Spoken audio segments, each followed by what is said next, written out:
Hello, today I'm going to be going over how to train a model and key indicators to make changes to your model and what you should be looking for in designing any sort of machine learning projects. So, one of the main things that is different from normal software is in machine learning, we have a data set that we go through, and then that data gets input into our model, and then the outputs of that model is our metrics and labels that we use to define our changes, and then we make those changes to either the data or the model itself. Most of the time, we change the data that gets put into the model unless there needs to be any sort of architectural changes. So we need to go through and continue this loop until we get a good val value accuracy as well as our loss goes down. So knowing what these different values mean and how they interact with your model help you to determine what is your actual plan. It's not like traditional software where we write our logic and then that defines our behavior. With anything machine learning, we are sort of observing what the model gives us, and then from there we make our changes in order to make the model work how we want to. So what I did in this project is I used a simple neural network, and I originally started with just two layers. So this third layer was not here. And in the original model, my training accuracy was very high, but the actual accuracy of the model outside of the training data was much lower than the training data. There was almost a 20 to 30% difference by leaving this a 2 deep versus a 3 deep network. And really, with any sort of neural network that we're using in this kind of architecture, we need to look at how our input goes into the convolution in order to determine how many times we need to go through that, which is called depth. So our depth matters because it helps determine the FC or decision branch, and it helps make the model either be more confident or less confident. And it's something that you need to be looking at after you've created your initial testing. So what each of these pools mean is the convolution is a finding features period. So this is going over an image in this example and looking for what are some of the differences on each layer. So in this example, our first layer right here, it goes through the image and it says, okay, this first scan, maybe we're going to look at some colors. And then maybe this next scan, we're going to start looking at some shapes. And then in this, we're going to look for any sort of patterns between those. These are just a vague idea of what that convolution would look like. And then the pooling layer is where we shrink the image to keep whatever the convolution scans. So any sort of shapes or colors or edges, things like that, that the convolution found, the pool will then go and say, this is what actually matters. It sets the values of those different locations to be weighted values. Then once we get to that FC, which is the fully connected layer, the decision making layer, that's where our model actually goes and says, okay, this is likely a dog, or this is likely a cat, with this image recognition example. So we can think of this whole thing as how we view images with our eyes. Our convolution layer is really just our eyes looking at something. And then pooling is sort of your brain summarizing what you saw. And then the fully connecting layer, or the decision making layer, is the recognizing what your eyes saw based upon the summary that the pool made. So when you look at something, you may not necessarily immediately know what it is, right? Especially something you're seeing for the first time. And then from there, you take that pattern of what makes that thing itself. So a dog, what makes a dog, and then you store that pattern, and that's what helps you make decision in the future when you see other dogs. Another important thing to keep in mind is our loss versus accuracy. In the terminal window here, we can see there's a couple different times that I've trained the model. One is with a CPU dependency, and the second is with CUDA or GPU dependency. So one of the important things to know is that loss and accuracy are not the same thing. They're actually not even related mathematically in any way, shape, or form. Accuracy is telling you what your prediction, if it was correct, if it was incorrect, and then our loss tells us how confident our model was in our prediction. So as my loss kept going down in this project, you'll find that usually your validation accuracy stops to improve. It starts to sort of plateau. That means that the model is getting more confident, but it's not getting more correct. So that's where a model like you might ask something in ChatGPT, and this idea of hallucination happens, where it thinks it's right in its answer to you. However, you find that that's just its confidence in its answer, the answer it's giving you, and it's not actually a true answer to your question. So, understanding this distinction helps you to train your model better by adding different sort of features to your model training and validation in order to get your model to give you better answers. Really, what this looks like is when your training accuracy is continually going up and your validation accuracy is plateauing. This is showing a overfitting example. The data that you're training on, the model is so good at, but in the real world, when you give it something different, you'll find that you're not actually getting good answers. So this tells you that you have an overfitting issue, but that overfitting issue itself is sort of the debugging aspect of the model creation.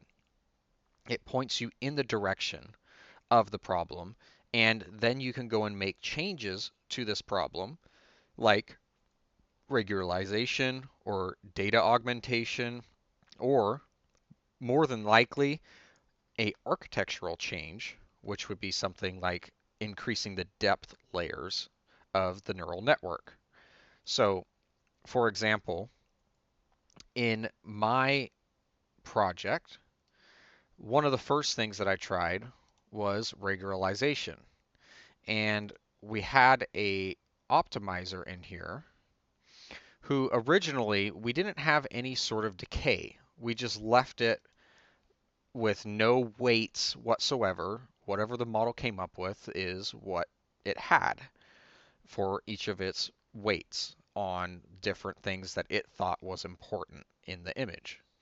So this regularization gave different weight values to different things that the model thinks is important. So think of this as outliers on a graph. You'll notice that an average is usually sort of in the middle of all the data points. But when we have something that is a actual outlier, we usually ignore those as humans. So this is essentially the same idea here with training the model. You look at these things that are slightly out of the ordinary or slightly too small, and you could go and weight those to where the model doesn't have as big of a pull towards that direction, and it stays more in the middle. And what I saw when I did that is the training accuracy actually dropped, but at the same time, the validation accuracy was getting a little bit better. When I'm talking a little bit better, it's about the same difference of training on the CPU as shown here. We can see that the CPU's value in its final epoch value is a 0.7382, whereas on CUDA it was a 0.7128. We're talking very small value changes, but any sort of change can help you see where your either data needs help or your model needs help. Another example is, again, on this, adding in this third layer. This third layer actually gave about a 10% increase on the validation accuracy. I was plateauing around 61 to 62, depending on different times I built the model, but this was actually a big help for this. And it makes sense for dealing with models that are actual image recognition, because the further we go into image recognition and the deeper it goes, the better. The more that we will actually get to put weights on different parts of the image that we otherwise may not. So from this example, just adding another layer, we didn't touch our data. We used that same training loop, and our metrics end up in the same, but we get that validation change, which is a good thing. Once we go and try and actually do some data augmentation is where you take essentially the same data. In an image example, you can think of you take a picture of a dog and then rotate that picture 90 degrees. It's the same image, it's technically the same data, but the model, when it looks at it, it might give a different answer depending on how it was trained. It might think that that dog is all of a sudden a different animal or not an animal at all. And what we want it to do is we want it to realize that it doesn't need to care about any sort of orientation, small shifts, or noise, so to speak, like different colors, slightly different gradients, that kind of stuff on the image. And again, when implementing the actual changes to this, we found that it still gives a slightly lower value or training accuracy, and our value increased slightly. So you can see that doing a flip, for example, and doing some cropping or is another good example for images that you can get slightly better values than you might otherwise. Again, without going into a full architecture change, like completely changing from a convolutional neural network to like a ResNet or something different, you will end up being architecturally limited, but you can still squeeze some performance out of that simple architecture that you use to start. And that's one of the main things that when you're dealing with any sort of machine learning problem, if you can start simple, start small, start quickly on your project, that's always the best way to start. You don't want to go and divine or decide on a super complex architecture that's super hard to run, that takes a lot of extra work to get up and running with a larger data set. The quicker that you can get up off the ground and tweak the actual hyperparameters to give you slightly better results that allows you to get up and working sooner. It allows you to get to some sort of an MVP. It may not be the final solution for your project, and the purpose of testing and seeing what you can get away with is not to go and have that final solution, but it's really more tweaking and tinkering with your project in order to get it to work for whatever your business case is. So, anytime that you're working, make sure that you're looking over the metrics that you're getting. Make sure you're looking over your loss, looking over your training accuracy, and looking over that validation accuracy. You don't want to have your validation accuracy and training accuracy have a large gap. You want them to be pretty close to each other. The closer they are, the better your data and model is working. I'll put my project repo in the description so that you can go ahead and take a look at it. All it really is this main model. You run the Python-M src training main or train, and it'll create your model for you. You'll see that this will get printed out depending on whether you're using CUDA or if you're using CPU, based upon which version of Torch you install. And there's also a Docker instance. And what this Docker will actually do for you is you'll be able to have a fast API running on your computer, and you can go over to localhost 8000 slash docs, and you'll end up seeing a fast API docs page with the predict route on your API. And you can test by uploading a file in there. And being that this is using the CIFAR10 dataset, anything that you put as an image is going to return a 0 through 10 or 0 through 9. And all it's going to be is saying, okay, this is either a dog or a cat or whatever other animal that it thinks it is. So in the 10 case, we have a airplane, an automobile, a bird, cat, deer, dog, frog, horse, ship, and truck. So those are the different things that we have as an output. And if you gave it an image of a boat, it's going to go and it's going to be under the ship classification. But if you gave it something random, like a profile icon, unless that profile icon has like a cat in it, it's not going to know exactly what to return.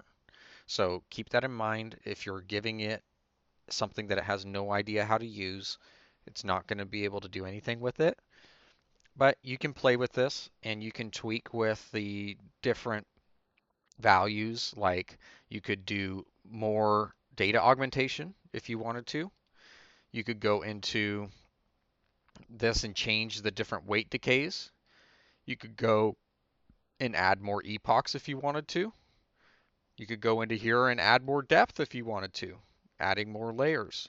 And you'll notice that you are going to get different values when you run this. You will get different epochs, training, loss, everything, depending on how you set this up.